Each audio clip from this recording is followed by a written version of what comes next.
हाँ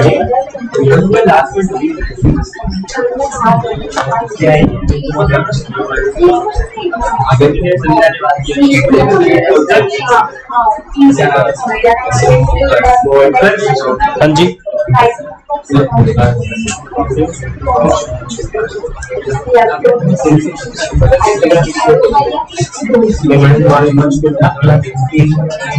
हमने capacity to contract किया था स्टार्ट।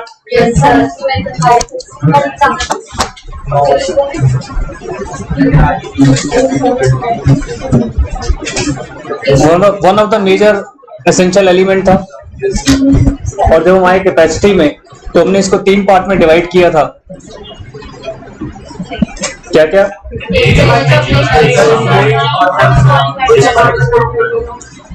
मतलब एक है एज को लेकर पॉइंट, दूसरा था साउंड माइंड को लेकर, और तीसरा था डिस्क्वालिफिकेशन वाले।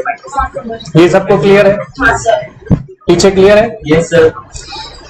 हमने जब एज ऑफ मेजोरिटी की बात की थी तो हमने कहा था मेजोरिटी एक्ट 1881 के हिसाब से ही क्या था, 18 साल, और 18 साल से नीचे कोई है वो हो गया माइनर। तो जब हम माइनर पर आ गए तो उन्होंने माइनर पर ही अटेंशन दी अपनी पूरी। माइनर के अंदर उन्होंने छोटे छोटे 15 पॉइंट निकाले कि क्या कर सकते हैं, क्या नहीं कर सकते, क्या माइनर को फायदा है। लेकिन एक इस पूरे कंक्लूजन में ये तो क्लियर था कि माइनर को हर हाल में फायदा है, नुकसान है ही नहीं। हाँ जी, वही तभी तो कह रहे हैं कि माइनर को हर हाल में फायदा है। माइनर कुछ भी कर सकता है, उसको नुकसान कुछ भी नहीं है।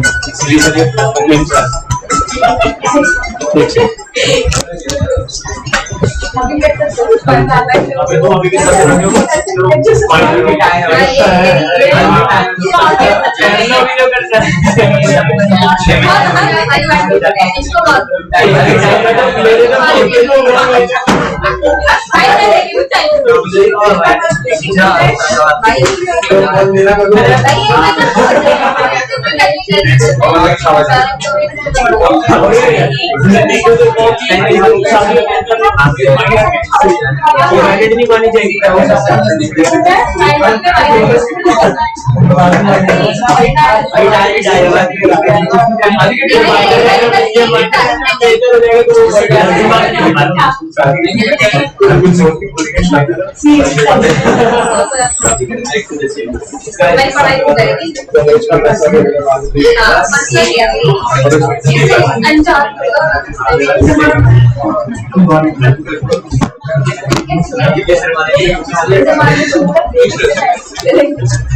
हाँ जी, तो हम बोल रहे थे तो माइनर को हर हाल में बेटे बेनिफिट ही है, लेकिन माइनर को ये भी कहा गया है कि जहां नेसेसिटी की बात आ रही थी उसको लाइबल ठहराया गया था, बट नॉट पर्सनल। उसकी एस्टेट है, जो उसकी वो प्रॉपर्टी वही इसके लिए लाइबल है, बाकी वो पर्सनली खुद कभी भी लाइबल है। पर्सनली लाइबल ना होने के पीछे रीजन क्या है कि उसको पनिशमेंट नहीं मिल सकती। मतलब क्या हुआ, he will never be punished. Criminal offence करेगा, that is a different issue. यहाँ पर वो इस तरीके के क्वेश्चन में उसको पर्सनली लाइबल नहीं ठहराया जाएगा। ठीक है जी, तो ये ऑलमोस्ट क्लियर थे। कोई इन 15 पॉइंट्स में से किसी को कोई प्रॉब्लम?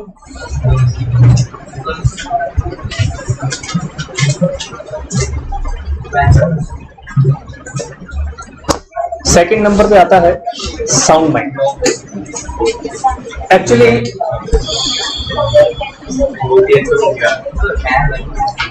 यहां पर सबसे इंपॉर्टेंट ये है कि साउंड माइंड का मतलब क्या है। साउंड माइंड कौन होता है? पागल नहीं साउंड माइंड मतलब ठीक है, वो मेंटली स्टेबल है। ठीक है, तो इसमें हम पढ़ते हैं, दो छोटे छोटे पॉइंट्स आएंगे बेटा। सुन लो बेटा, दो छोटे छोटे पॉइंट्स हैं जो ये डिसाइड करते हैं कि साउंड माइंड है या नहीं, या जिस वक्त वो एंट्री कर रहा था कॉन्ट्रैक्ट में उस वक्त उसकी सिचुएशन क्या थी। ये भी बहुत जरूरी है, दोनों चीजें पढ़ेंगे। क्या कहता है, as per section 12 of the Indian contract act, a person is said to be sound mind for the purpose of making a contract, यहां तक तो सिंपल है, कुछ भी नहीं बोला। At the time he makes it capable of understanding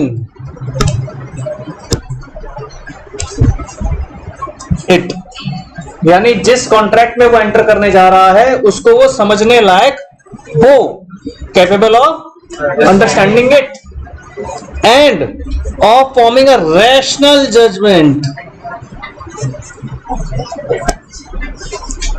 upon his interest.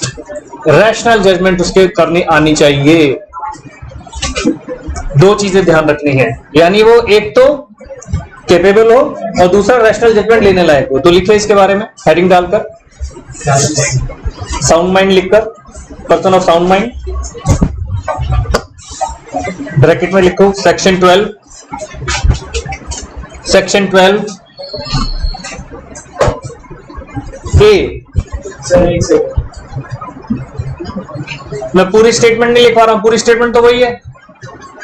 A person is said to be of sound mind when at the time of making the contract he is, यहां से start हुआ, he is a point capable of understanding it, capable of understanding it, b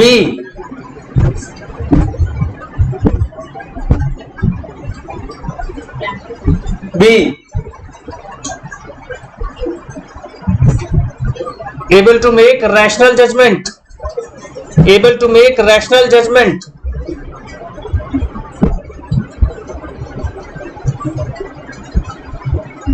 about his own interest, about his own interest। समझ रहे हैं बात को? ये दो बातें ध्यान रखनी है। आगे क्या कह रहा है? A person who is usually of sound mind but occasionally of unsound mind. अब दो चीजें अलग अलग बता रहा है। यूजुअली तो साउंड माइंड है लेकिन कभी कभी अनसाउंड माइंड हो जाता है, या इसका रिवर्स है तो अनसाउंड माइंड, कभी कभी साउंड माइंड में आ जाता है। उस वक्त हमें क्या करना? वो कह रहा है जब वो यूजुअली तो साउंड माइंड है लेकिन कभी कभी अनसाउंड माइंड हो जाता है, तो उस सिचुएशन में जब वो साउंड माइंड का है उस वक्त वो अगर कॉन्ट्रैक्ट करता है तो वो तो वैलिड कॉन्ट्रैक्ट है, लेकिन जिस वक्त वो अनसाउंड माइंड है उस वक्त वो करता है तो वो वाइड हो जाएगा। सेम नीचे भी वही बात आ जाएगी कि यूजुअली तो वो अनसाउंड माइंड है लेकिन वो कभी कभी साउंड माइंड हो जाता है। समझे बात को? वो पिक्चर भी बनी हुई है ना इसके ऊपर, ड्यूअल क्या होता है, एक ही बंदे के अंदर दो दो दिमाग, ड्यूअल कैपेसिटी समथिंग कुछ बोला था उसको, अजय देवगन वाली पिक्चर थी। तो उसमें यही था ना कि कभी कभी तो बिल्कुल नॉर्मल दिखाते थे और थोड़े टाइम बाद पता चला कि वो कुछ इतना ज्यादा, हाँ पता नहीं, अब मैं भूल रहा हूँ, लेकिन एक पिक्चर ऐसी दिखाई गई थी, एक पिक्चर ऐसी दिखाई गई थी और उसमें बकायदा एक केस के उसमें डिस्क्लोज किया गया था। हाँ एक पिक्चर थी, मैं बता रहा हूँ कि उसमें तो बकायदा दिखाया गया था कि उसने पूरी कॉन्स्पिरेसी की थी और अपने आप को दिखाया था कि मैं एक उस बीमारी को भूल रहा हूँ कि क्या बोलते हैं, ड्यूअल पर्सनालिटी में कुछ उसको बोला था उन्होंने, हाँ सिंड्रोम, हाँ ड्यूअल पर्सनालिटी सिंड्रोम। तो उसने अपने आप को ड्यूअल पर्सनालिटी सिंड्रोम प्रूव कर दिया और बताया कि जिस वक्त मैंने ये सब किया उस वक्त मैं अनसाउंड माइंड था जी। फ्रॉड भी कर देगा, हाँ फ्रॉड भी कर सकते हैं जान के बोलने के साथ। हाँ तो इसके फिर उसकी बकायदा सारी टेस्टिंग भी हुई थी। एकदम से इतना जरूरी नहीं है, हर चीज को इतना इजी मत समझो आज के टाइम पर। मैंने बताया ना, फिर आप तो सोचने लग जाते हो कि कैसे और क्राइम किया जा सकता है, आप तो ये सोचने लग जाते हो, ये नहीं सोचना। ऐसे लोगों ने सोचा है लेकिन पकड़े भी जाते हैं, बहुत मुश्किल से ऐसी चीजें हो सकती हैं जहां तक मैं समझता हूँ। खैर, a patient in a lunatic asylum who is at intervals of sound mind may contract during those intervals। वैसे तो असाइलम में रहता है वो, उसका ऊपर ट्रीटमेंट चल रहा है, सब कुछ इलाज चल रहा है, लेकिन कभी कभी वो साउंड होता है। हाँ, ये मैटर ऑफ कॉन्फ्लिक्ट जरूर बनता है कि कैसे प्रूव करेंगे कि इस वक्त वो साउंड था या अनसाउंड था। वो कोर्ट की बात है और एविडेंसेस की बात है। 9th में क्या कह रहा है? A sane man who is delirious from fever or who is so drunk that he cannot understand the terms of contract or form a rational judgment as to its effect on its interest cannot contract जिस वक्त वो situation में होगा। समझ रहे बात को? Unsound है तो कॉन्ट्रैक्ट में ना जाए, साउंड है तो कॉन्ट्रैक्ट में चला जाए। तो साउंड माइंड के साथ ये दो बातें याद रखनी है, ज्यादा इसमें कुछ है नहीं। लिख दिया उसने आगे, a contract by a person who is not of sound mind is void. ये लाइन लिख दीजिए, ये लाइन लिख दीजिए, contract made by unsound mind person is void. Contract made by unsound mind person is void. Contract made by a person of unsound mind is void.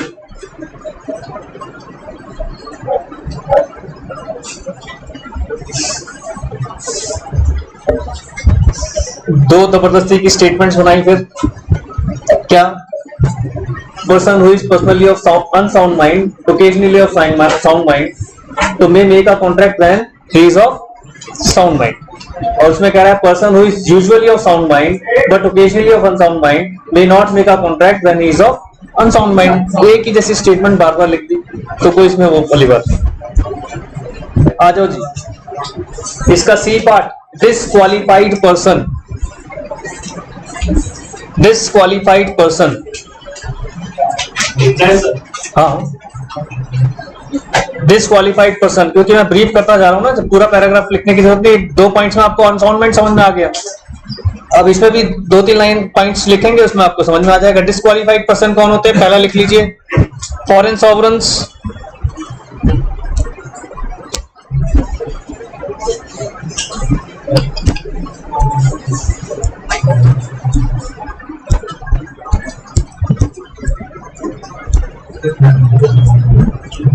देखिए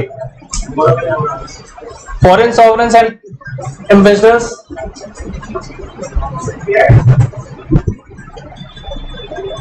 alien enemy,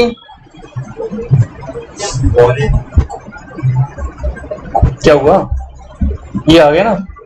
अच्छा,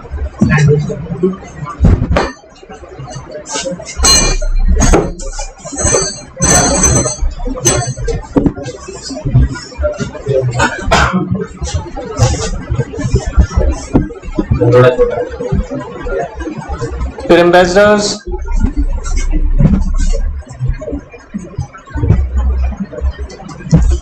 alien enemy, corporation, convicts and insolvent. Foreign sovereign मतलब foreign citizen. हाँ, ये कह सकते हैं जो foreigners वगैरह यहाँ पर आए हुए होते हैं, वही वो कुछ मतलब नहीं कर सकते कुछ प्रॉपर्टी भी नहीं खरीद सकते ना, फॉरेनर्स प्रॉपर्टी नहीं खरीद सकते ना, तो हम नहीं खरीद सकते अगर हम और क्या, ऐसे थोड़ी खरीद सकते हैं। तरीका है, प्रोसेस है, एकदम से ऐसे नहीं कि आए और खरीद लिया, प्रोसेस है, प्रोसेस से गुजरना पड़ेगा। लॉट्स, अगर हम वहाँ पे हाँ हाँ, जिस कंट्री के साथ युद्ध छिड़ गया फिर वो हमारा एनिमी बन गया, एलियन हो गया हमारा। कॉन्विक्ट जो जेल में है, जो सजा काट रहे हैं, सजा याफ्ता लोग, वो कन्विक्ट्स हो गए। कन्विक्ट्स लोग एकदम से नहीं कर सकते ना, क्योंकि वो जेल में, वो कैसे करेगा कॉन्ट्रैक्ट, शो कैसे करेगा, कहाँ हूं मैं,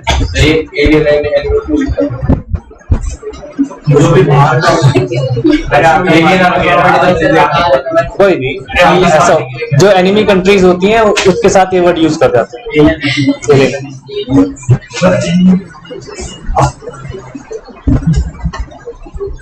ठीक है जी, आसान सा है इस पर भी, ये तो हम पहले भी डिस्कस कर चुके थे।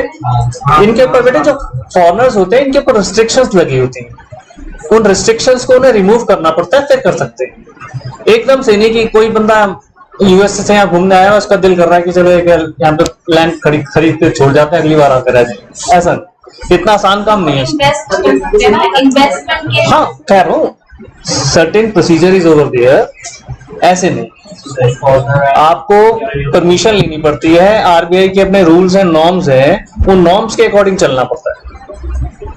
अब ऐसे होता है, अब बुर्ज खलीफा के अंदर बिक रहे थे फ्लैट्स, लोगों ने, इंडियंस ने खरीदे नहीं है, सारे हमारे फिल्म स्टारों ने वहां पे खरीदे हुए, शाहरुख खान ने सबसे पहले खरीदा था वहां पे, तो उनका एक प्रोसेस है, वो लोग प्रोसेस अपनाते हैं।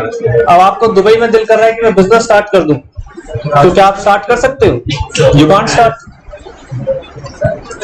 बिजनेस तो स्टार्ट कर नहीं सकते, लेकिन प्रॉपर्टी खरीद रहे हैं, तो प्रोसेस होगा ना, प्रोसीजर को फॉलो करो, काम हो जाएगा। एकदम से नहीं कर सकते आप, एकदम से कॉन्ट्रैक्ट के अंदर एंटर नहीं कर सकते, ये कहना चाह रहा है। ठीक है जी, अपने आप में बहुत इंपॉर्टेंट, अपने आप में बहुत इंपॉर्टेंट और बहुत बड़ा पार्ट लेकर बैठा है इस चैप्टर का ये फ्री कंसेंट, क्योंकि फ्री कंसेंट के अंदर 5 चीजों का मिक्सचर है, बहुत इंपॉर्टेंट और बहुत लेंथी। ध्यान से करना है, इसमें थोड़ा सा टाइम लगेगा, लेकिन समझ कर करना है। फ्री कंसेंट, कंसेंट कब फ्री नहीं होती? पहला, question, undue influence, fraud, misrepresentation and mistake, ये 5 चीजें ध्यान रखनी।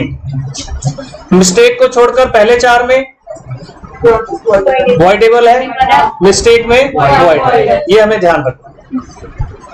तो ये सब चीजें पता हो ना, दिमाग में अगर याद हो और एक बार के लिए आपको लिखने को मिल जाए, तो आप आराम से एक पैराग्राफ तो लिख सकते हैं। अब फ्री कंसेंट के लिए 5 पॉइंट्स मिल गए, अगला पॉइंट वॉइडेबल और वॉइड का मिल गया। अब आगे बढ़ रहे हैं कि क्या है, ठीक है जी। मेन हेडिंग फ्री कंसेंट, और फ्री कंसेंट की पहली हेडिंग क्वेश्चन।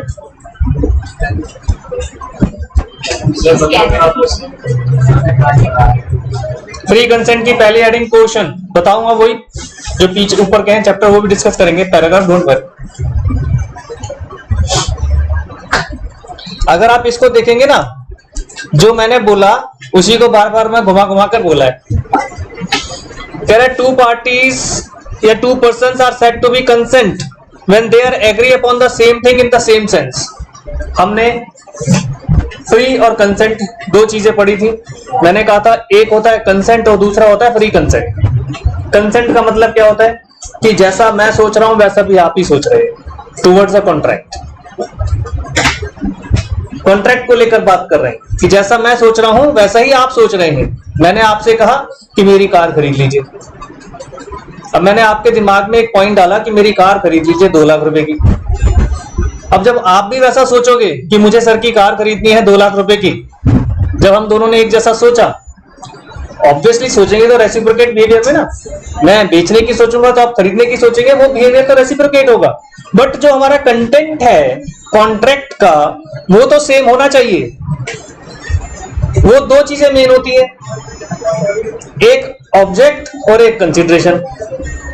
ऑब्जेक्ट है कार, कंसिडरेशन है 2 लाख रुपया, वो दोनों की तरफ तो हम सेम सोचें,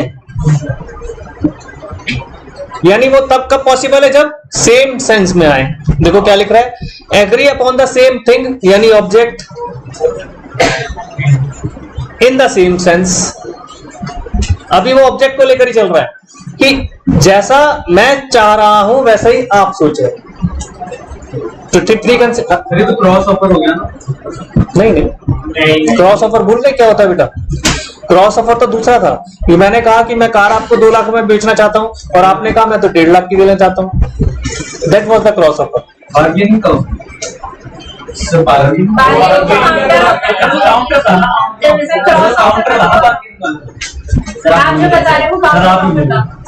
क्रॉस ऑफर क्या था?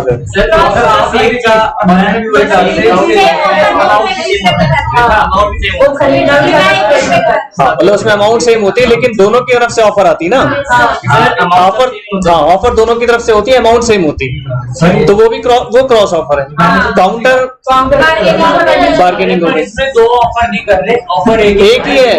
मैं क्या कहना चाह रहा हूँ वो समझो कि मैंने आपने जो है ना, आपने कहा अलग चीज थी।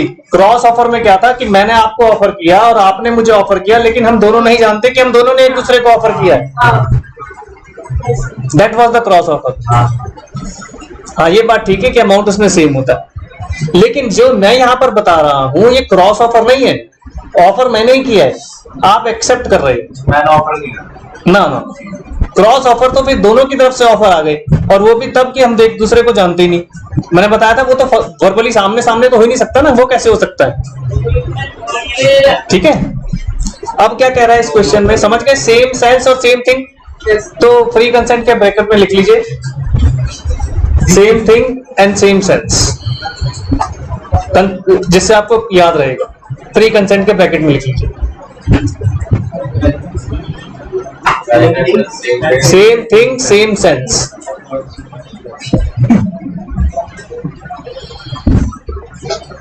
तो पूरा पैराग्राफ उसी को लिखकर तो इसने बता दिया कि फ्री कंसेंट क्या है। यहां से हमारे सेक्शन स्टार्ट हो जाएंगे, और अभी हमने 12 सेक्शन लिखा था, अब सेक्शन 14 में कह रहा है कि फ्री कंसेंट है सेक्शन 14।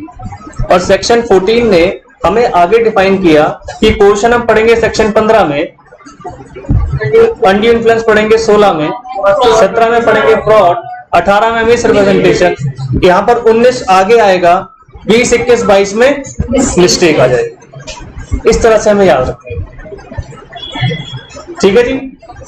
14 में फ्री कंसेंट को डिफाइन करा और उसके बाद बताया कि एक कंसेंट फ्री कब नहीं होगी, जब नीचे के 5 हो जाएंगे।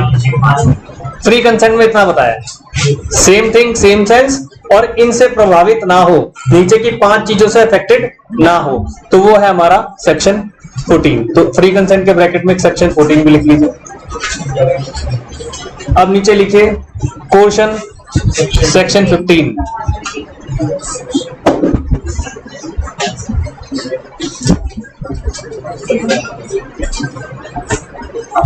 ये डेफिनेशन थोड़ी सी पढ़ लीजिए,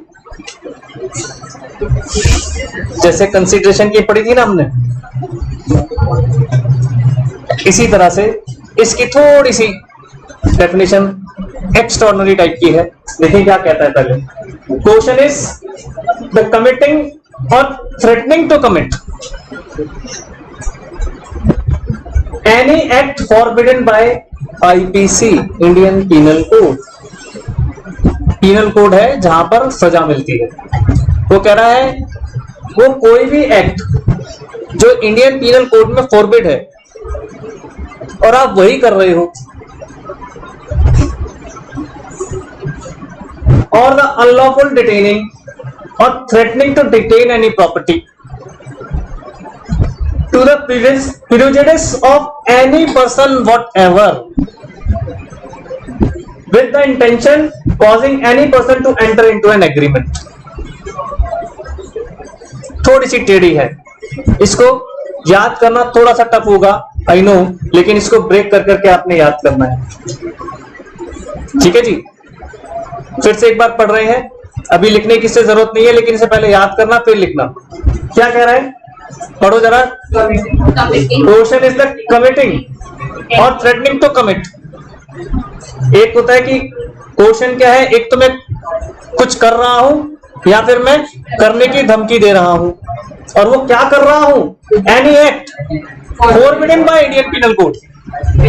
मैंने आपके साथ कुछ किया या मैं करने की धमकी दे रहा हूं, ऐसा कोई भी एक्ट जो forbidden by the Indian penal code है। पहली बात तो ये समझ लो, पहले इतना सा याद रखना है।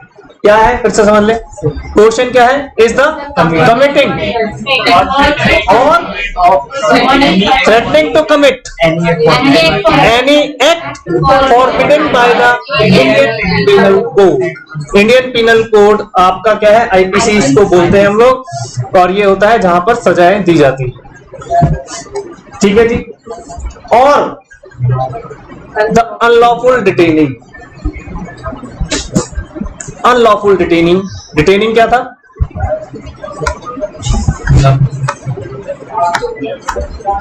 बताओ डिटेनिंग क्या था। अपने कब्जे में डिटेन वहां पर आ जाता है, जैसे किसी को किडनैप टाइप का कर लिया, दैट इज कॉल्ड डिटेनिंग। क्या कह रहा है, अनलॉफुल डिटेनिंग, मैंने कुछ आपका सामान ले लिया अनलॉफुल डिटेन कर रहा हूं मैं अपने साथ, और threatening to detain any property, और मैं थ्रेट कर रहा हूं कि मैं लेकर जा रहा हूं अपने पास, अपने कब्जे में, दैट इज कॉल्ड डिटेनिंग। समझ में बात? तो पहली लाइन में आपका आईपीसी वाली चली गई, दूसरी में फिर वो क्या कह रहा है, इसको थोड़ा सा और चेंज किया, और the unlawful detaining, unlawful word पहली बोल रहा है, यानी मैंने आपकी प्रॉपर्टी को अपने कब्जे में ले रखा है जो अनलॉफुल है, और threatening to detain any property, ये सेकंड पार्ट में आ गया। ठीक है जी, पहले पार्ट में था कमिट करना कुछ भी, दूसरे पार्ट में डिटेन करना, दो अलग अलग पार्ट हो गए। मैंने कहा ना कंसिडरेशन में भी ऐसी था कि यहां पर पहले पार्ट में आप कमिट कर रहे हो, दूसरे पार्ट में डिटेन कर रहे हो। फिर क्या कह रहा है, to the prejudice of any person, किसका, जो दूसरा वाला पर्सन है उसके कानूनी अधिकार के अंदर जाकर, प्रेजुडिस जिसका उसके पास पूरा राइट्स है, उसको आप कर रहे हो unlawful detain. To the prejudice of any person whatever with the intention, और फिर लास्ट में आपको ये जरूर बताना है कि इंटेंशन आपकी क्या है वहां पर, with the intention of causing any person to enter into an agreement, क्योंकि इंटेंशन अगर प्रूव नहीं हुई तो वो मिस्टेक में जा सकता है। समझ रहे हैं बात को, वो फिर मिस्टेक में जा सकता है। तो इंटेंशन यहां पर बहुत जरूरी है कि आप कमिटिंग कर रहे हो या डिटेन कर रहे हो with intention to hurt me, causing any person to enter into an agreement, और उसकी वजह से मैं आपके साथ एग्रीमेंट में आ गया। किसकी वजह से? जो भी आपने मुझे धमकी दी, ठीक है ना, उसकी वजह से। ये हमारी सेक्शन 15 की पोर्शन की डेफिनेशन। एक बार देखो पढ़कर, कितना पोर्शन याद हो गया। दो पार्ट में याद करना, तीसरा पार्ट आपका फिर लास्ट लाइन आ जाएगी।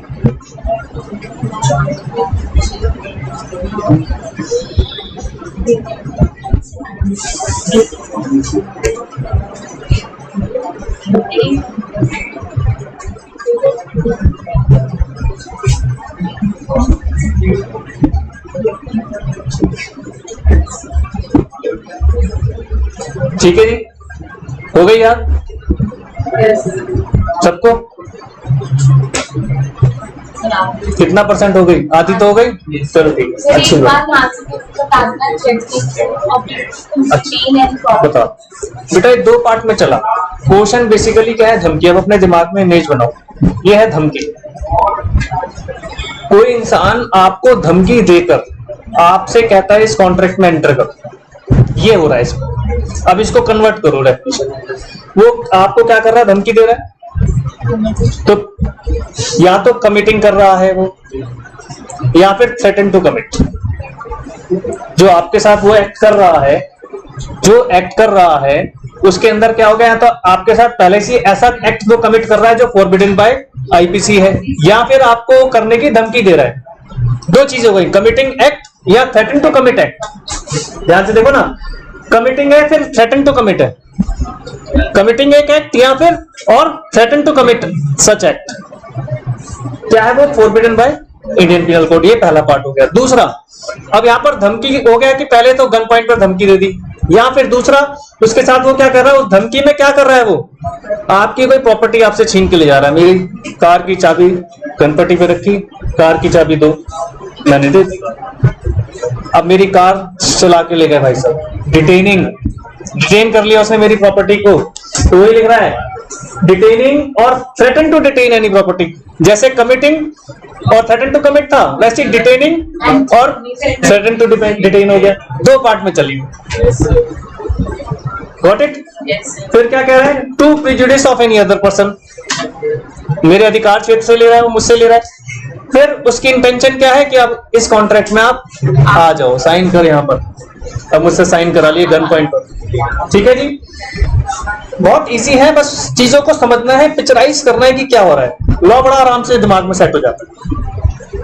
अब क्या कह रहा है, इसको एनालिसिस करना है सेक्शन 15 को। यहां तक क्लियर डेफिनेशन सबको? सेक्शन 15 को उन्होंने किया तो आपको वही 3 पॉइंट आ गए, देख लो।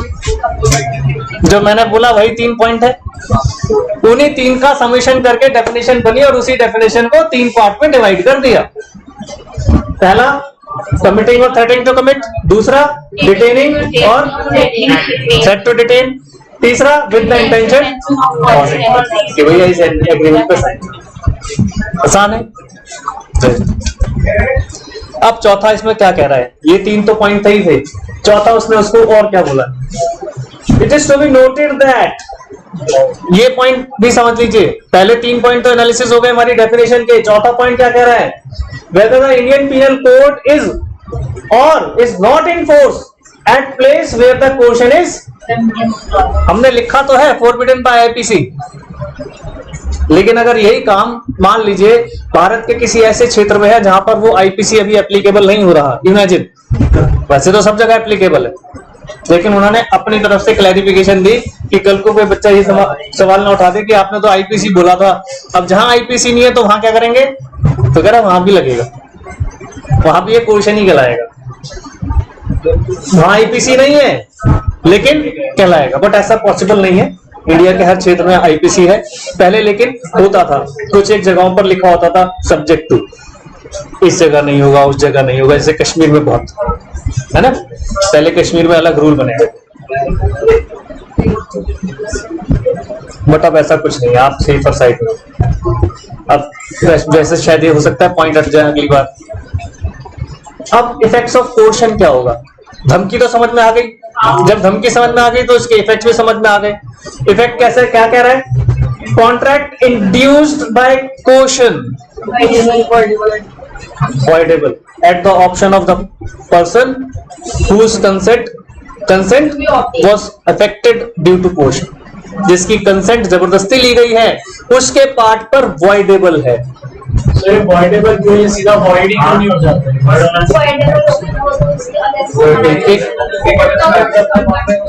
नहीं, क्वेश्चन अच्छा है, तो क्वेश्चन अच्छा है उसका, ये चीजें ये तो पूछ लो, मैं बता देता हूँ, होता यही है एग्जाम में नहीं कंफ्यूज जाते हैं बेटा, इसके लिए फिर आपको वापस भाई वॉइड, वॉइडेबल और वैलिड पर जाना पड़ेगा। एक्चुअली क्या होता है, मैंने गन पॉइंट पर साइन कराया या जिस बंदे ने मेरे से गन पॉइंट पर साइन कराया, सारा पेपर वर्क कंप्लीट कराया है, सिर्फ एक ही चीज मिसिंग है, फ्री कंसेंट।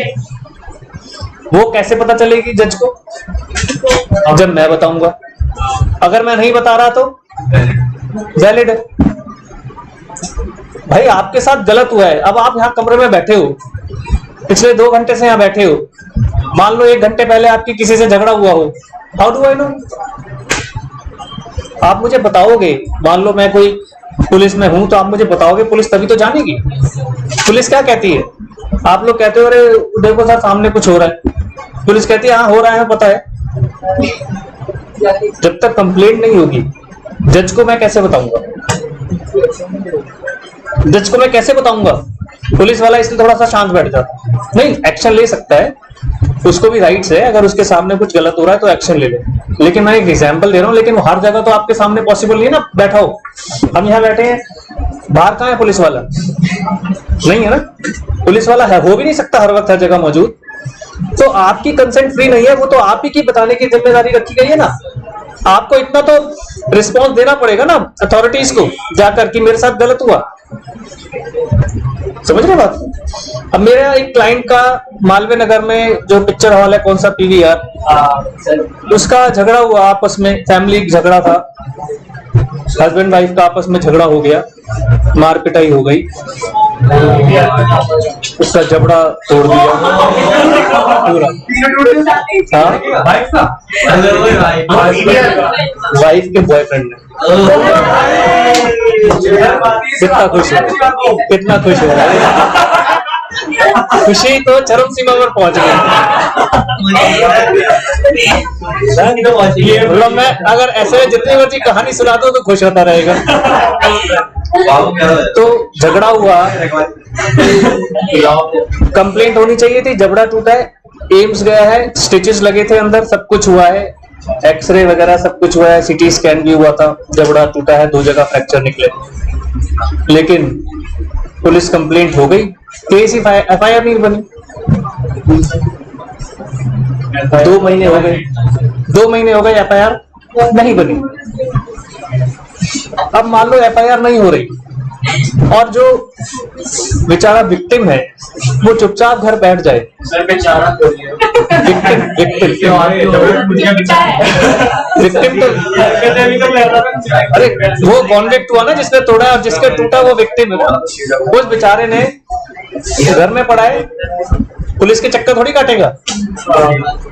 पुलिस वाले आए, एक कागज पे लिखकर चले गए। उसने मुझे फोन किया 1.5 महीने बाद, कह रहा भैया FIR नहीं हो रही, कुछ हेल्प करो। ठीक है, वहां पता करवाया थाने में। थानेदार कहता है जी IO रिटायर हो गया। मैं कहता तो IO रिटायर हो गया तो केस सारे अपने साथ फाइल में बांध के अपने घर ले गया। इसका मतलब तो यही लग रहा है कि वो चला गया तो कुछ नहीं करेगा। कह रहे नहीं, अभी एक उसकी जगह नया IO आना है, उसको हम सारे केस हैंड ओवर करेंगे। मैं कहा अगर 1 साल बाद आएगा तो। खैर बात हुई, मेरा क्लाइंट भी थोड़ा सा सुस्त पड़ रहा था, हम भी थोड़े से बिजी थे, हम भी थोड़ा सुस्त पड़ गए। 1 महीना और बीत गया, 2.5 महीने हो गए। फिर उसका दोबारा अचानक से फोन आया, भैया कुछ करो। मैंने कहा मेरे को लगा हो गया होगा। एक ह्यूमन टेंडेंसी और प्रोफेशनल टेंडेंसी है, जब तक जेब गरम ना हो काम करने की इच्छा क्लियर नहीं होती। मैंने एक प्रोफेशनल अप्रोच बताई है, आपके साथ भी होगा। जब CA बन जाओगे, पापा फोन कर रहे होंगे, बेटा मेरी रिटर्न भर दे। हाँ पापा भर दूंगा, हाँ पापा भर दूंगी। और जब 31 जुलाई आएगी तब उस दिन पापा घर पर आकर बैठेंगे, सारे डॉक्यूमेंट लेके अभी भरो, तो भर दोगे, उससे पहले दिल नहीं करेगा, है ना। तभी तो नहीं करेंगे काम क्योंकि पता है पैसे मिलने नहीं है, तो पहले उसका काम करो जिससे पैसे मिलने। फिर मैंने उसको कहा कि एक काम कर, मैं तुझे एक लिस्ट दे रहा हूँ। मैंने उसे एक लिस्ट दी, मैंने कहा एक दोबारा से ड्राफ्ट कर और इसको मेल पर लिख, और ये जितने मैं तेरे को ईमेल एड्रेस दे रहा हूँ उन सबको टैग करके उस मेल को सेंड कर दे, और साथ में जो पिछली रिपोर्ट जो उन्होंने लिखवाई थी उसको भी स्कैन करके इनक्लोज कर दे। अब जाकर उसका कल मेरे पास मैसेज आया कि सर भैया मंडे को थाने बुलाया था, तो मंडे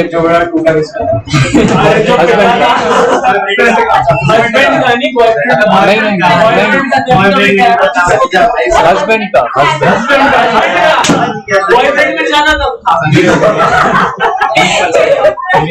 मैं खुश हो गया था, हस्बैंड ने ले लिया।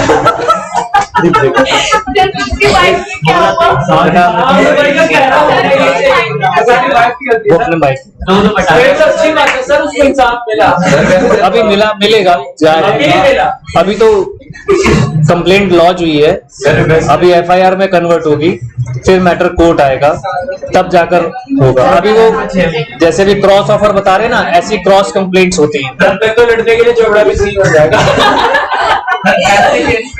क्या होगी? प्रैक्टिकली तो कुछ नहीं होता, प्रैक्टिकली तो कुछ नहीं होता। जहाँ पर फैमिली डिस्प्यूट होता है, जहाँ पर हस्बैंड वाइफ का झगड़ा होता है, तो वहाँ थोड़ा सा वो हो जाता है। सर जैसे एक्स्ट्रा मैरिटल अफेयर था, ये तो इसमें सजा नहीं होगी। हस्बैंड को राइट है कि वो डिवोर्स ले ले। अच्छा सर, डिवोर्स लेने का राइट है, और क्या करने का? जेल भेजने का राइट, जेल क्यों भेजो? क्या गलत कर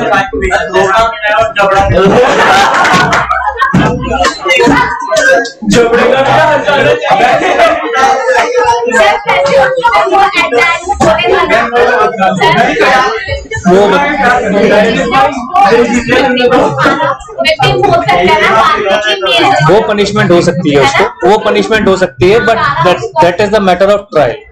दैट इज, इसको बोलते हैं मैटर ऑफ ट्रायल। वो जज पर डिपेंड करता है। वो भी तो अपने कुछ वो देगा ना, एविडेंस हो सकता है वो भी दिखा दे जी मेरे को मारा था, मैंने भी जज्बाती होकर मार दिया तो इनका झगड़ा टूट गया। और I am sorry for that. Sorry.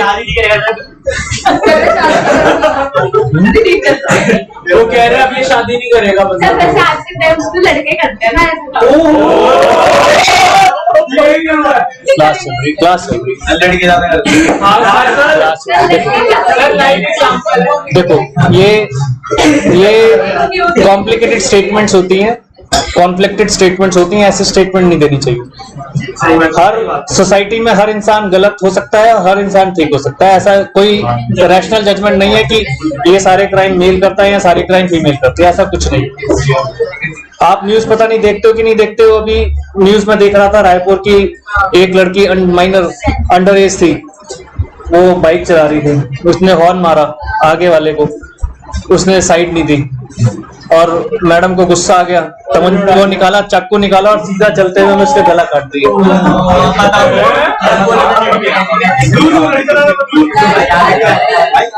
नहीं पढ़ते ना न्यूज, नहीं पढ़ते ना, न्यूज पढ़ा करो, न्यूज पढ़ा करो। तभी तो कह रहा हूँ, वो उसने मार दिया, फिर वो थाने में बड़े अकड़ कर कह रही है साइड नहीं दे रहा था। अब बाद में पता चला,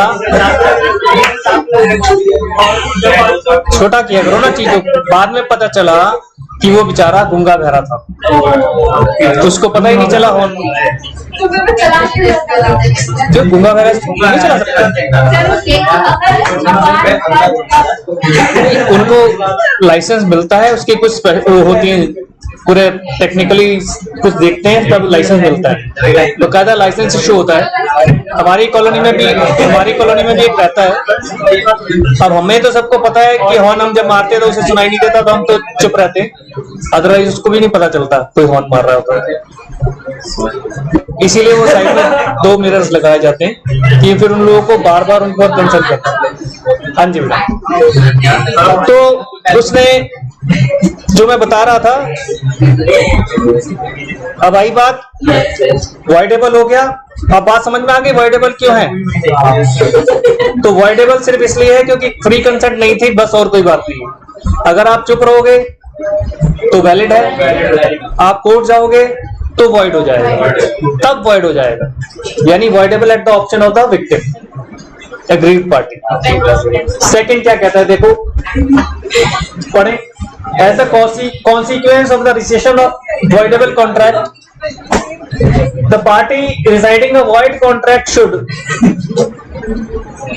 if he has received any benefit,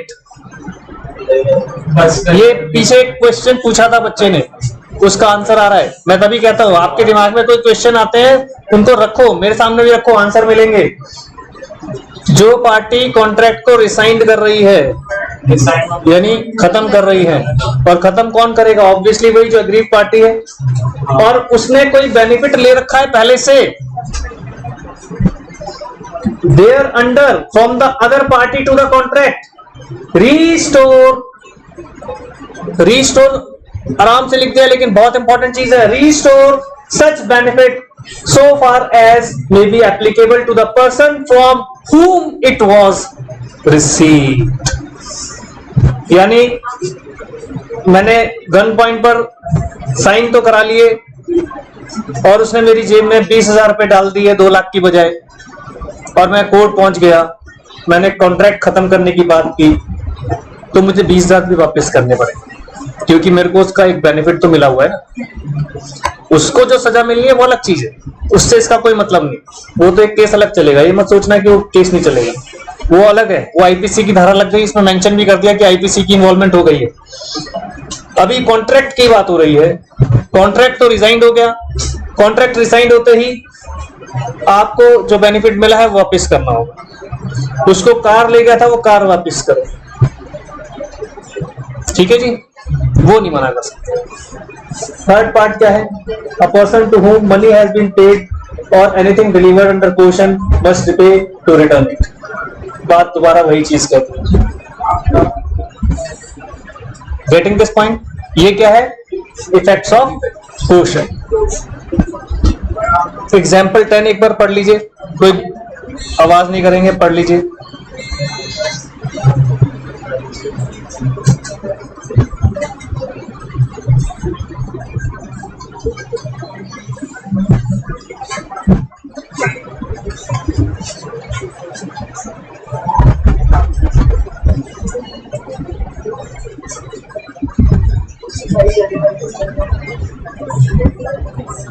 simple है, ऐसा बहुत होता है घरों में, तो पिक्चरों में भी दिखाया ना, तो ऐसा बहुत होता है। एग्जाम्पल 11 देख लीजिए एक बार।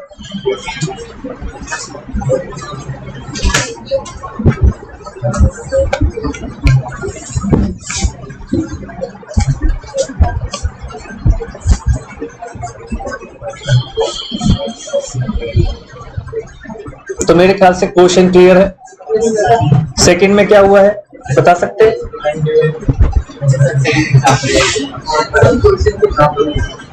एग्जाम्पल 11 में क्या है?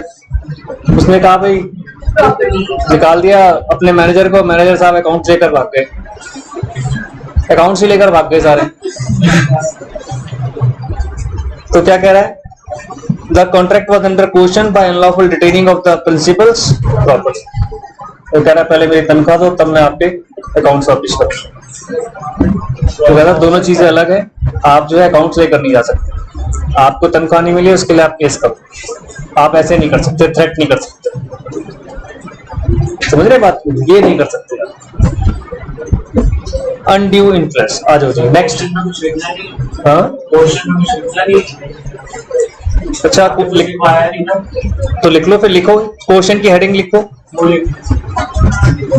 पहला point,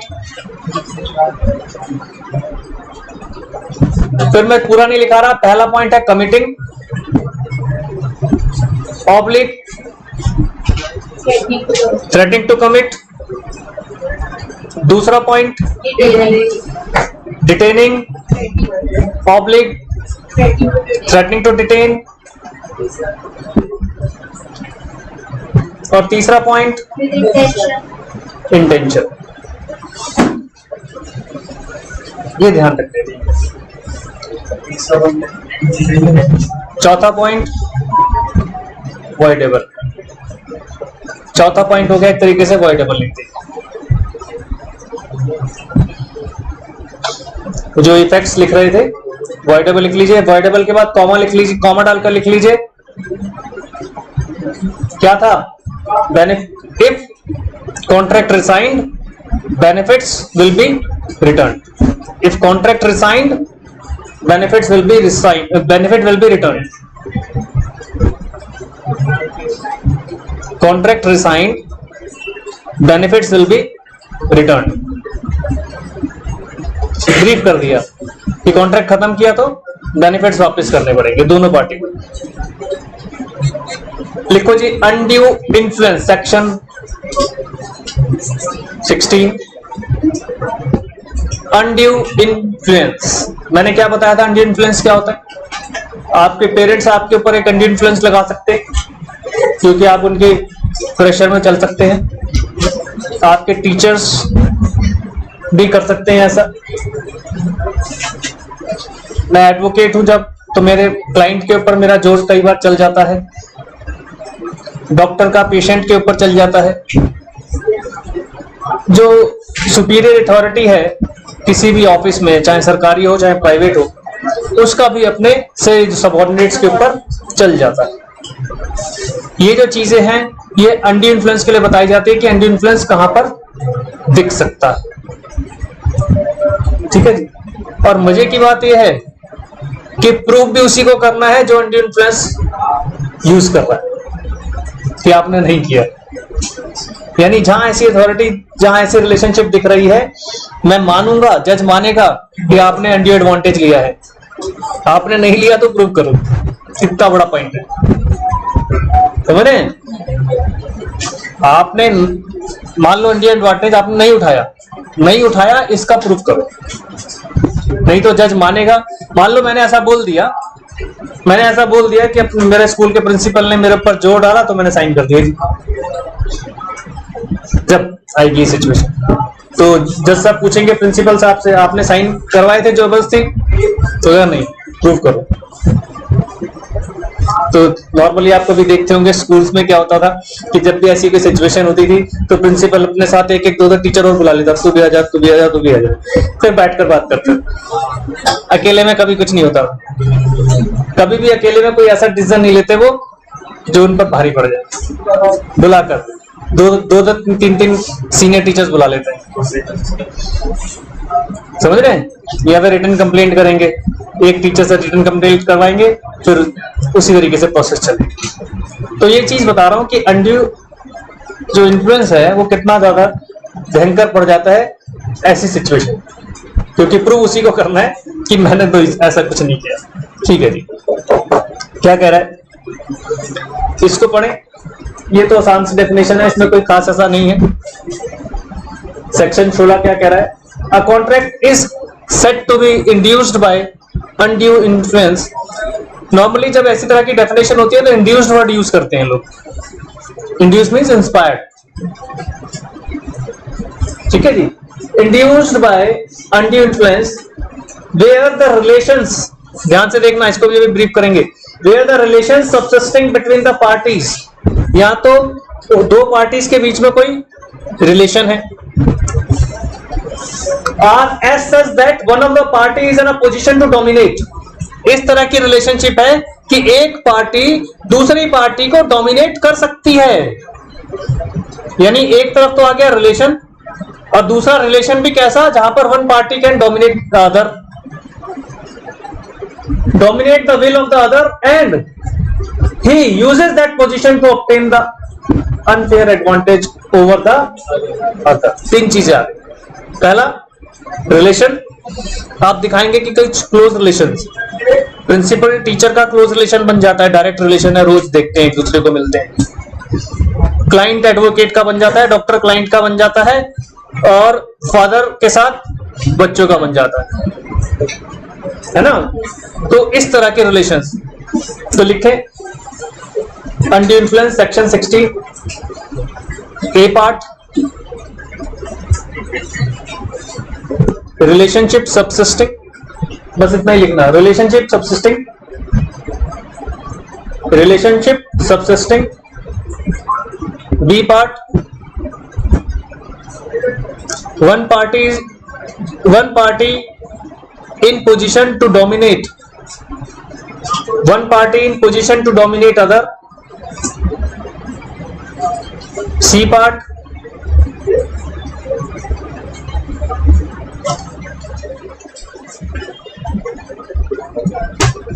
and this party uses his position, and this party uses his position। जो हम लिख रहे हैं ना, जैसे बी पार्ट जो लिख रहे हैं, one party in dominate to other, फिर हम लिख रहे हैं सी में, this party uses the position, उसने उसको यूज किया। ये तीन चीजों से बना हमारा अनड्यू एडवांटेज, अनड्यू इन्फ्लुएंस। और एक चौथा पार्ट लिख दीजिए इसमें,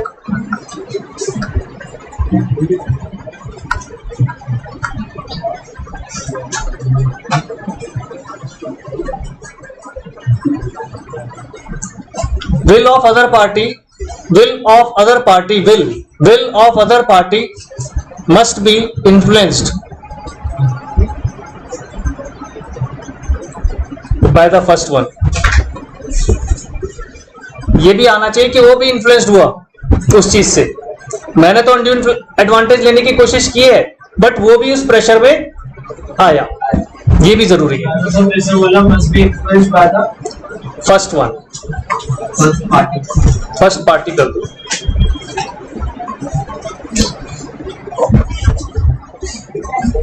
अब इसमें देखो क्या कह रहा है, a person deemed to be in position to dominate the will of other. कब समझेंगे हम, पहला क्या कह रहा है, where he holds a real apparent authority over the other, fake नहीं, रियल में होना चाहिए। B part, where he stands in a fiduciary relationship to the other. तीसरा, where he makes a contract with a person whose, ये ध्यान से देखना, अब इसको आप साउंड माइंड से कंपेयर मत करना, अनसाउंड माइंड से। जो लाइन आ रही है, where he makes a contract with a person whose mental capacity is temporarily or permanently affected by reason of age. यहां पर अनसाउंड माइंड नहीं कह रहा है, बाय रीजन ऑफ एज होता है। एज के अकॉर्डिंग बहुत फर्क पड़ता है मेंटल कैपेसिटी पर बेटे। जो ऐसा नहीं है कि हर किसी के साथ होता है, लेकिन कुछ देखने में आते हैं कि जो बहुत ज्यादा एजेड लोग होते हैं वो कुछ बातें भूलना शुरू हो जाते हैं, ज्यादा उन्हें याद नहीं रहता।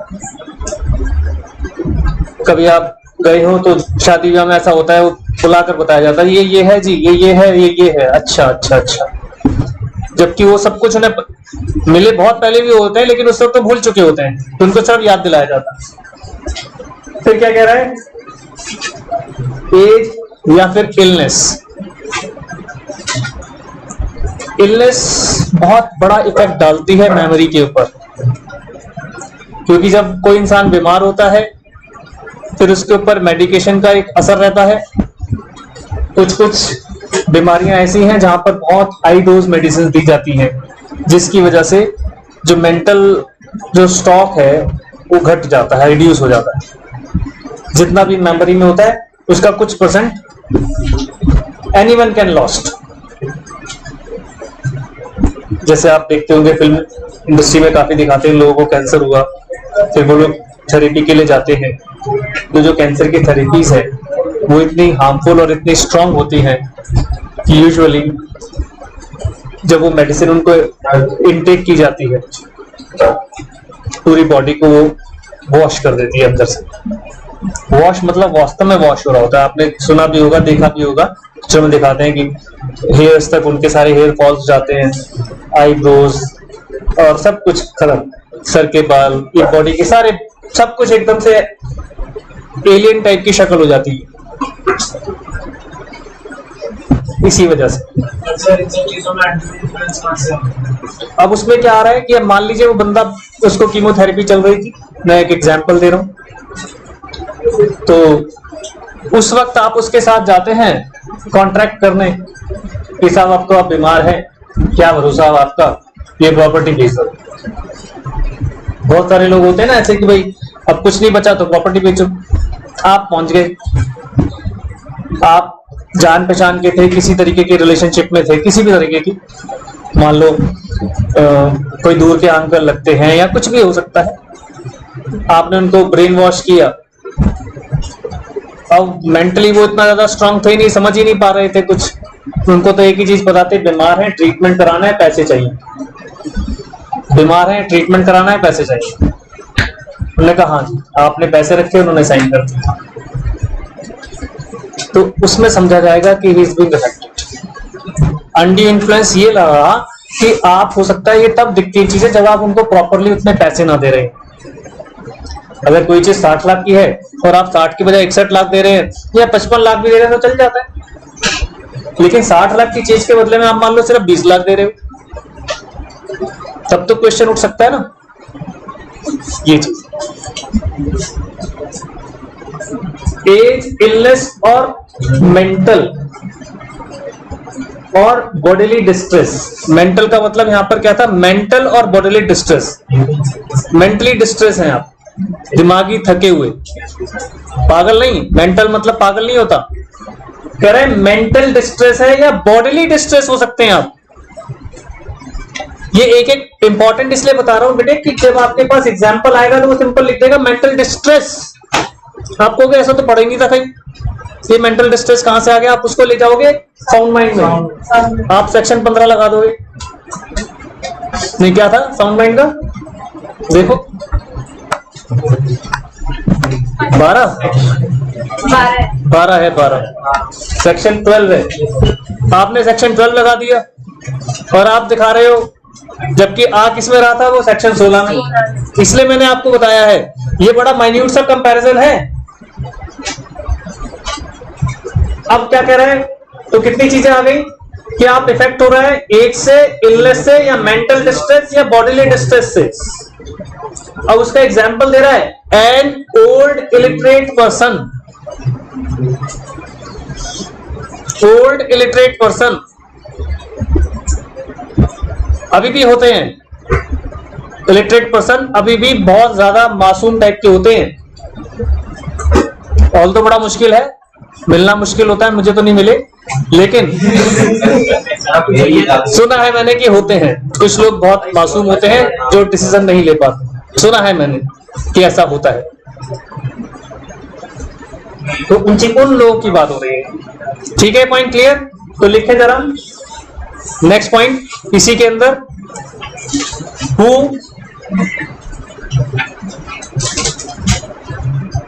नहीं आना चाहिए यहां पर, क्योंकि हम बात कर रहे हैं किसकी? डोमिनेट की।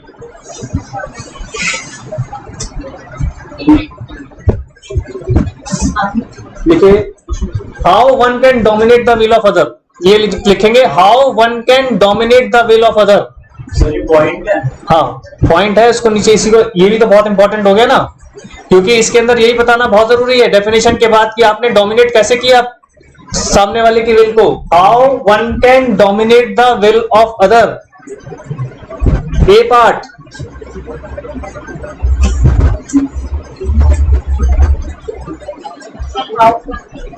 इन्फ्लुएंस या डोमिनेट, इन्फ्लुएंस या डोमिनेट कर दो, dominate the will of other. A part, he holds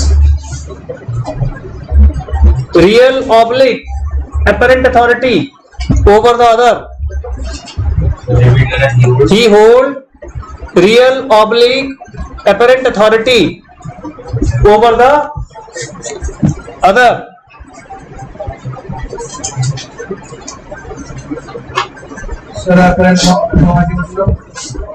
मतलब जो एकदम से प्रत्यक्ष दिख रहा हो, रियल हो, ऐसा ना हो फेक ना हो।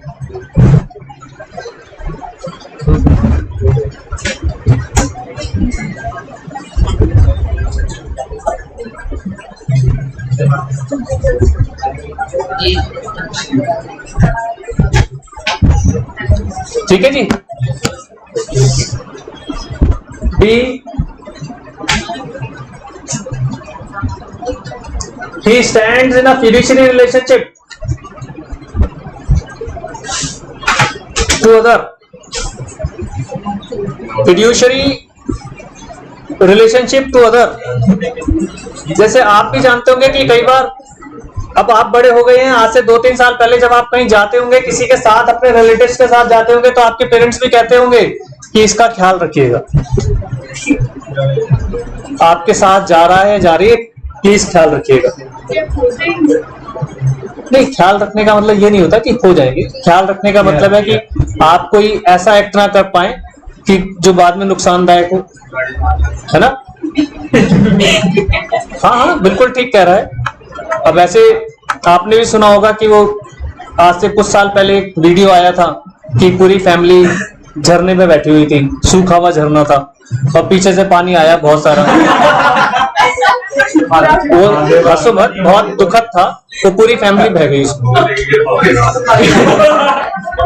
पूरी फैमिली बह गई उसमें। तो वहां जिम्मेदार बनाना पड़ता ना किसी को। अब वहां तो खैर गलती पूरी फैमिली ने की थी, लेकिन कई बार ऐसा मिस्टेक्स हो जाती है बेटा।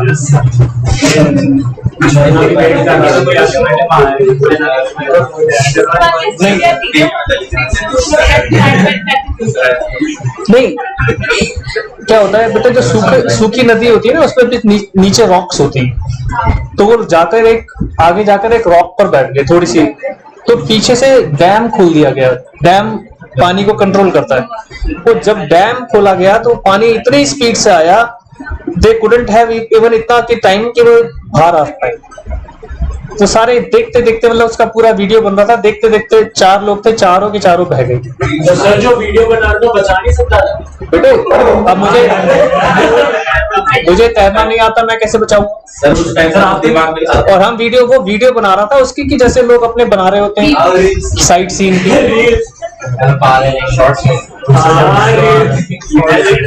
जल्दी से करते। हाँ नहीं बेटे देखो, कुछ चीजें क्या होता है, इन चीजों को इसलिए बता रहे हैं, जिम्मेदार का जो ये फिड्यूशियरी रिलेशनशिप में होता है कि कुछ बातें ना एज के अकॉर्डिंग समझ में आती हैं।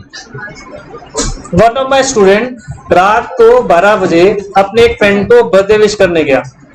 जैसे होता है नॉर्मली, आपके लिए एग्जाम्पल दे रहा हूँ, आप समझ लीजिएगा और क्या मिस्टेक हो जाती है। वो बहुत तेज बाइक चलाता था, स्कूटी चलाता था बहुत तेज। अब था से समझ गए होंगे क्या हुआ उस बच्चे के साथ, क्या ट्रेजेडी हुई। लोग जो बैरिकेड्स लगा देते हैं ना, वो येलो वाले, अब येलो वाले लगने लगे, उस वक्त येलो नहीं था। वो रिकॉग्नाइज ही नहीं कर पाया कि आगे पोल लगा हुआ है, दिखा ही नहीं उसे, और वो वही 80-90 की स्पीड पर था। तो सोचो क्या हुआ होगा उसके।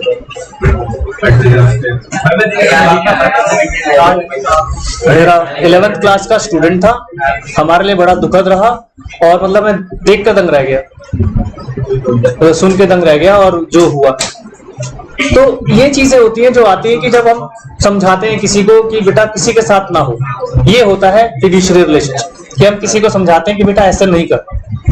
ये उस तरह की बातें हैं, और ये छोटे बड़े की बात नहीं होती, किसी के साथ भी हो जाता। यहाँ छोटा बड़ा मैटर नहीं करता, किसी के साथ। सर लोग कैसे किस्मत समझते हैं? ये इस चीज पर डिस्कस नहीं करेंगे, ये अलग ही इशू है। मैं आपको वैसे एक रिलेशनशिप की बता रहा हूँ। जो जिम्मेदार आपने कहा ना कि हम खो जाएंगे क्या, मैं उस चीज पर बता रहा था कि ऐसा नहीं होता, कि कुछ चीजें कई लोगों ने धक्के खाए हुए होते हैं, जैसे मैंने धक्के खाए हुए हैं। इन सब चीजों को सुनकर रियलाइज कर लो तो अपने आप में लगता है कि आपको एक्सपीरियंस हो गया। अब आप बच्चों से भी एक अटैचमेंट हो जाती है। आप लोग कितने महीने पढ़ते हो, कुछ बच्चों को भी हमारे से अटैचमेंट हो जाती है। हम we do care for each other, तो उसके साथ भी यही है। मतलब जब नेक्स्ट क्लास में आया तो एक दूसरे बच्चे की कॉपी लेकर गया हुआ था नोट करने के लिए होमवर्क। मैंने उसको कहा कहाँ है तेरी कॉपी, क्या था उसके पास। चलो भाई ठीक है, आपका पता ही नहीं कि चलो कल नहीं आया, आज नहीं आया थे, कल भी नहीं आया, 2 दिन लगातार नहीं आया, तो फोन किया गया, तब पता चला। तो ऐसी सिचुएशंस होती हैं जो केयर करना सिखाती हैं कि हमें एग्जाम्पल। उसके बाद आपने देखा होगा कि वो रेड कलर के वो लगने शुरू हो गए, उसके ऊपर ग्लो साइन लगने लग गए, जिससे कि वो रात में हल्की सी आपकी लाइट होगी तो वो उसको शाइन करता है, तो आपको एड्रेस हो जाता है कि कुछ है। ये ऐसे हादसों के बाद होना शुरू हुआ। सरकार को इस बात में समझ में आता है ना, although it was purely illegal barricade, illegal होते हैं ये सब चीजें। खैर, तो ये बात समझ में आ गई। तीसरा लिख लीजिए,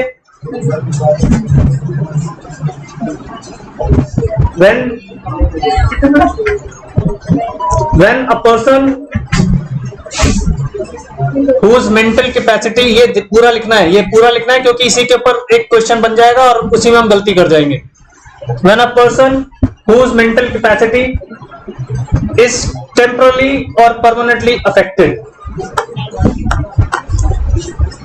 temporarily or permanently affected because of, अब यहां से लिखना, ये कैपिटल लेटर में लिखना शुरू करना, because of age, capital letter में लिखना age, oblique illness, capital letter में लिखना है। ये इसलिए लिखा रहा हूं क्योंकि आपको अनसाउंड माइंड से डिफरेंशिएट कर रहा है। Oblique mental distress, mental distress एक साथ लिखना पूरा। ऑब्लिक बॉडीली डिस्ट्रेस, पहला था मेंटल डिस्ट्रेस, उसके बाद बॉडीली डिस्ट्रेस।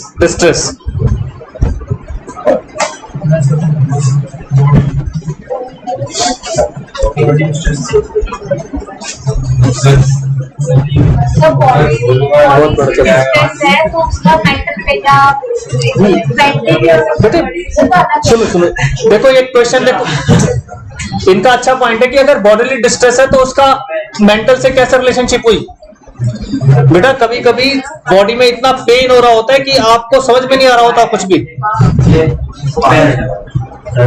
नहीं समझ में आ रहा होता कुछ भी, और उस वक्त आपसे कोई साइन करा ले। क्या सर फिर से एक बार बताना। इन्होंने कहा कि अगर बॉडी में पेन हो रहा है, बॉडीली डिस्ट्रेस है, तो उसका कॉन्ट्रैक्ट के अंदर एंटर करने से क्या फर्क पड़ रहा है।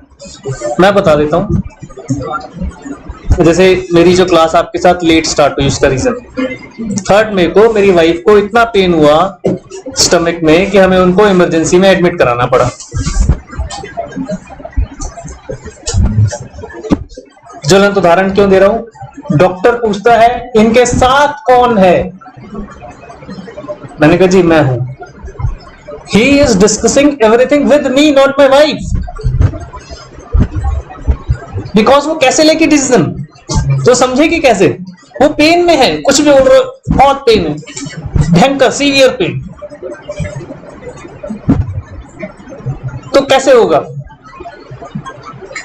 मैं उस दिन यहाँ क्लास लेने आया हुआ था, CWA फाउंडेशन की क्लास चल रही थी, मैंने क्लास पढ़ाना शुरू किया।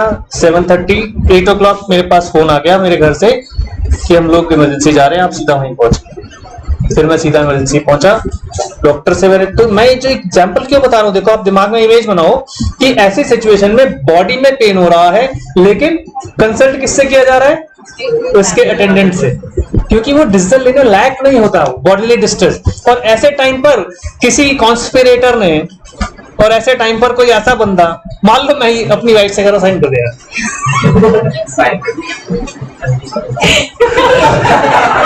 है ना, उसकी प्रॉपर्टी हड़प गया मैं, उसने साइन कर दिया, उसको क्या पता बॉडी पेन हो रहा है, पता नहीं क्या कह रहे हैं, कर दो साइन, है ना। लॉयर ही कर सकता है ऐसे काम, लॉयर ही कर सकता है ऐसे काम, सही बात है, लॉयर हार्टलेस लोग होते हैं, है ना। तो मैं आपको वो आपका ये याद रहेगा कितना ज्वलंत उदाहरण दिया है।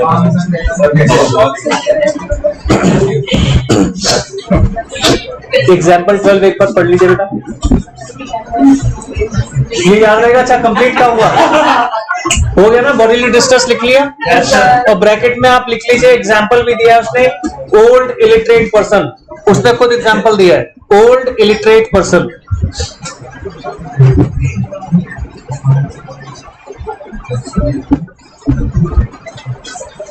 क्या कह रहा है देखो, example 12, A having advanced money to his son during his minority, upon he is coming of age obtains by misuse of parental influence a bond from B for a greater amount than the sum due in respect of the advance.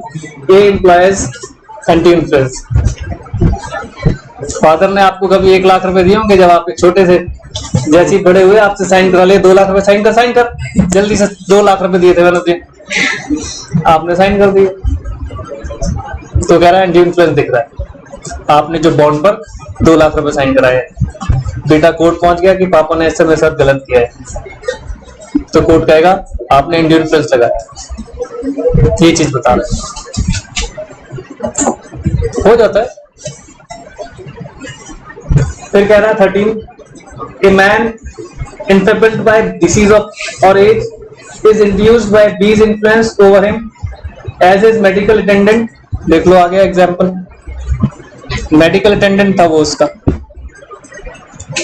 उसने क्या किया, to agree to pay be an unreasonable sum for his professional services. B employs undue influence.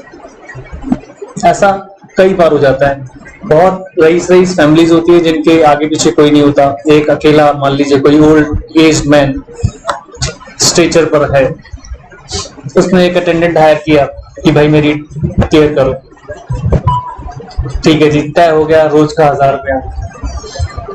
अब उसने पता नहीं इसको क्या पट्टी पढ़ाई कुछ पढ़ाई, रोज का 20,000 रुपया साइन करा लिए। अब उस वक्त बेचारा क्या करता, 10 दिन के 2 लाख रुपए ले लिए, होने चाहिए तो 10,000। अब वो पार्टी ठीक होने के बाद कोर्ट पहुंची कि देखो जी 20,000 रुपए रोज का, तो अनड्यू इन्फ्लुएंस डिक्लेयर हो गया। ठीक है ना, हर चीज का अपना एक होता है, हर अटेंडेंट्स की अपनी एक वैल्यू है ना, पता होता है सबको। तो इसी तरह के एग्जांपल्स लिए इसने, ये आपने पढ़ना है।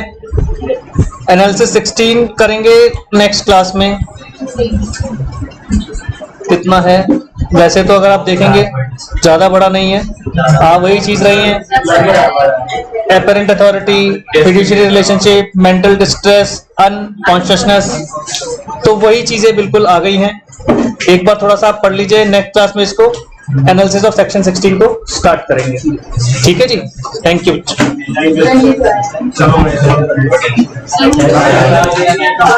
पूछो बेटा।